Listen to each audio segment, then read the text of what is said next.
এই লোক দুইটা খোলা কিনে নিলাম এই লোক 50 টাকা।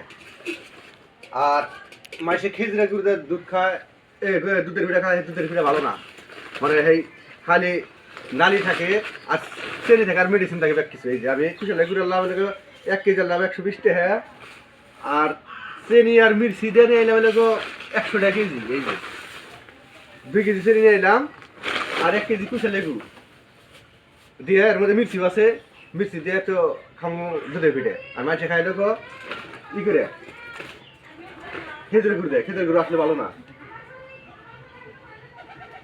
শুরু করলাম।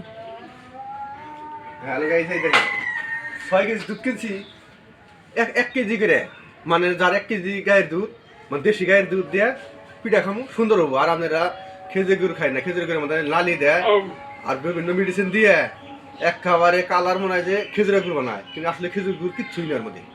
1 কেজি খেজুরের গুড়ের দাম এরকম 1800 টাকা 2000 টাকা গেলা, তাহলে ভালো ভালো দেখাইতে পারবেন। তাছাড়া ধরেন যাই কই খালি ধরেন যে ওই চেনি বেকা বিজাবি দিয়ে নালি মালি দিয়ে তো ওই খেজুরের গুড় বানায়, আর ওই যে চেনির মিষ্টি বানায় শিরা মিরা দিয়ে টেনে বানায়, আমরা অন্য খাই না।